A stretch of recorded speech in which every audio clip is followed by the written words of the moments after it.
Halo semua, kali ini kita akan mempelajari materi tentang minyak bumi.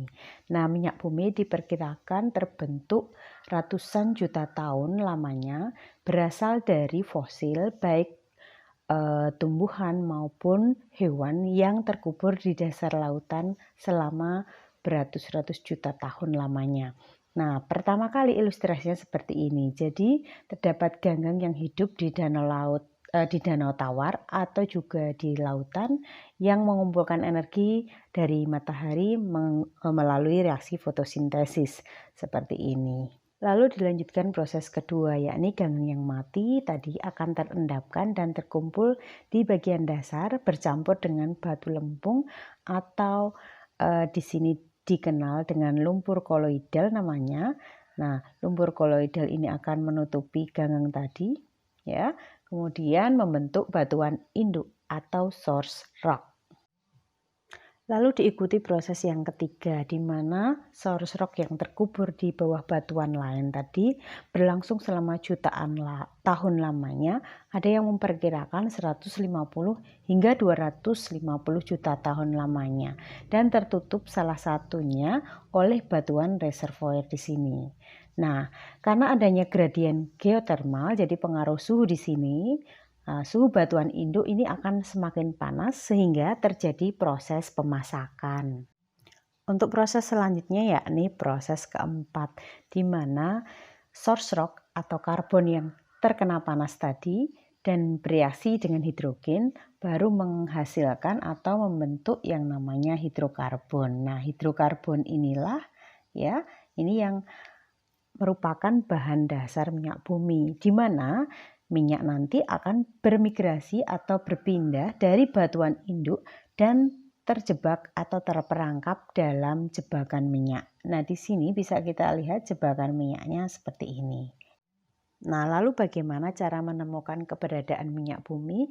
Ilustrasinya seperti ini. Jadi, terdapat kapal survei yang menembakkan airgunnya, kemudian akan didetek oleh hidropon di sini. Nah, untuk minyak yang terperangkap di dalam jebakan minyak, biasanya dengan menggunakan pendetek hidropon di sini akan terdetek di mana letak minyak berada, baru kemudian akan dilakukan eksplorasi terhadap minyak bumi yang terperangkap dalam jebakan minyak tersebut dalam kilang-kilang minyak. Pada umumnya, pengeboran minyak bumi dilakukan di lepas pantai seperti ilustrasi foto berikut. Hasil pengeboran minyak bumi tadi itu masih berupa minyak mentah atau crude oil. Nah, di sini minyak mentah itu wujudnya masih kental dan hitam dan belum bisa digunakan atau dimanfaatkan dalam kehidupan sehari-hari. Nah, crude oil ini memiliki campuran hidrokarbon dominan itu terdiri dari alkana. Jadi senyawa alkana itu yang mendominasi, baru kemudian disusul oleh hidrokarbon aromatis, kemudian sikloalkana, dan belerang, nitrogen, oksigen, karbon dioksida, serta hidrogen sulfida dalam komposisi yang kecil. Minyak mentah yang diperoleh tadi kemudian dilakukan pengolahan minyak bumi. Nah, pengolahan minyak bumi ini menggunakan proses destilasi bertingkat dengan dasar perbedaan titik didih. Jadi di sini minyak mentah itu dimasukkan, lalu dipanaskan, mengalami proses pemanasan dan masuk ke dalam kolom destilasi. Nah, di sini minyak akan terpisah dengan sendirinya melalui fraksi-fraksi, kolom-kolom fraksi minyak bumi, yakni di sini dari mulai titik didih yang paling rendah, bisa kita lihat yang posisi paling atas di sini adalah 20 derajat Celcius, ini akan menghasilkan gas ya.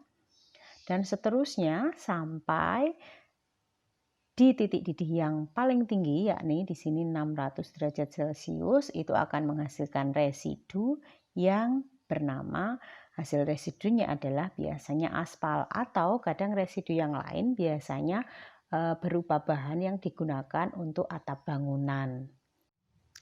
Berikut fraksi-fraksi minyak bumi yang dihasilkan dari proses pengolahan minyak bumi tadi. Dari proses destilasi bertingkat dihasilkan berbagai fraksi minyak bumi, diantaranya gas, di mana gas di sini LPG yang kita kenal dalam kehidupan sehari-hari itu memiliki jumlah atom karbon 1-5 dengan titik didih kurang dari 30 derajat Celcius. Lalu kemudian ada petroleum ether. Nah, petroleum ether ini digunakan biasanya sebagai pelarut di bidang industri. Kemudian disusul oleh bensin, kerosin, solar, minyak pelumas, lilin atau parafin, minyak bakar, biasanya dipakai untuk bahan bakar kapal, dan bitumen atau residu. Nah, semakin panjang rantai karbonnya, jadi semakin ke bawah C-nya, bisa kita lihat C-nya apabila semakin panjang, maka titik didihnya akan semakin tinggi. Dari berbagai hasil minyak bumi yang dihasilkan berupa fraksi-fraksi minyak bumi, kali ini kita akan membahas salah satu fraksi minyak bumi ya yang sangat komersial, yakni bensin. Nah, bensin sendiri ini memiliki kualitas yang berbeda-beda. Penentu kualitasnya sangat ditentukan oleh angka atau disebut bilangan oktan. Nah, angka oktan ini dipengaruhi oleh komposisi isooktana atau kita kenal dengan struktur 2,2,4 trimetilpentana. Jadi untuk bilangan oktan sendiri itu namanya, jadi di masing-masing negara berbeda. Jadi kalau di Indonesia sendiri ini ditentukan oleh Pertamina, di mana misalnya contohnya premium. Nah, premium itu kita kenal memiliki angka oktan 88. Nah, artinya apa? Berarti komposisinya di dalamnya itu terdiri dari 88% isooktana. Nah, kemudian sisanya adalah 12% itu adalah normal heptana.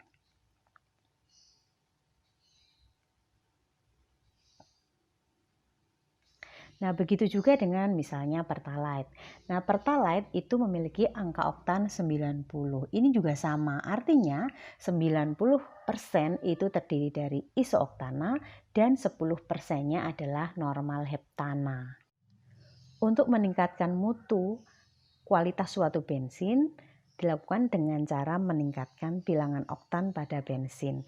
Nah, salah satu caranya yakni dengan menambahkan zat aditif pada bensin itu. Nah, contohnya diantaranya yang pertama yakni menambahkan TEL atau dikenal dengan nama tetraethylit. Nah, strukturnya seperti ini. Akan tetapi sekarang tidak digunakan lagi. Kenapa? Karena TEL ini ketika ikut terbakar bersama dengan bensin akan melepaskan partikel timbal, yakni PB. Nah, PB yang terbuang ke udara ini merupakan partikel logam berat yang menjadi polutan di udara dan berbahaya bagi kesehatan manusia. Nah, yang kedua, zat aditif yang lain yakni MTBE atau metil tersier butil ether.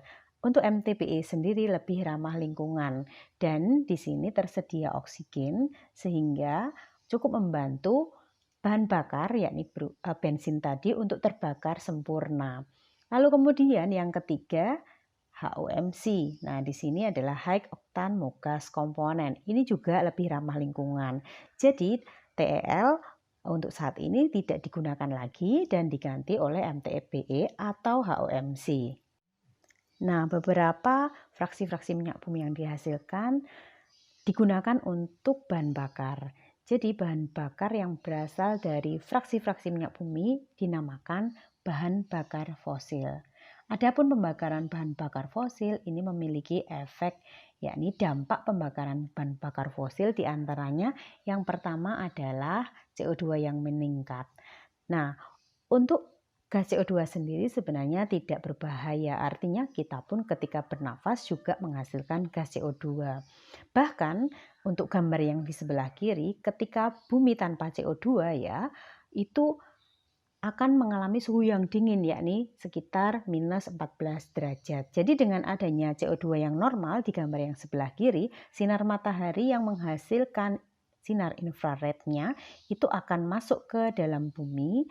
Dan di sini ada yang dipantulkan ya dan ada yang dikeluarkan. Jumlah yang dipantulkan masuk kembali itu sangat sedikit. Tetapi jumlah yang dikeluarkan itu lebih banyak.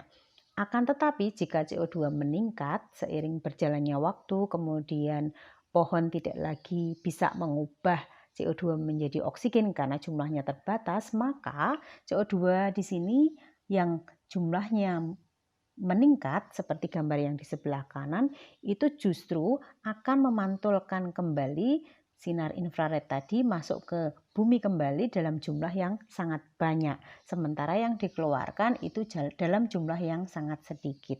Nah, ini akan berakibat terjadinya pemanasan global.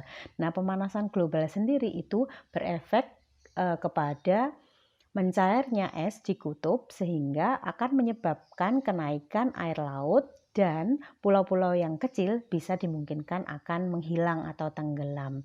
Nah, sebenarnya cara menghindari atau cara mencegah dampak CO2 di sini adalah dengan misalnya reboisasi atau penanaman kembali pohon, sehingga ketika pohon banyak maka dimungkinkan pohon akan mengubah CO2 menjadi gas oksigen melalui reaksi fotosintesisnya. Dampak pembakaran bahan bakar fosil yang lainnya yakni terbentuknya gas karbon monoksida atau CO. CO terbentuk dari pembakaran tidak sempurna bahan bakar. Hal ini disebabkan karena oksigen dalam pembakaran tidak atau memiliki komposisi yang sedikit.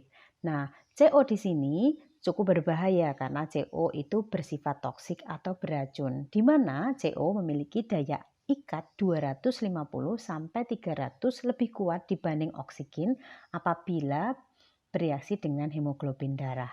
Nah, untuk gambar di atas, yang di atas sebelah sini, ini hemoglobin yang mengikat oksigen, kemudian diedarkan ke seluruh tubuh untuk proses metabolisme tubuh dan pernafasan.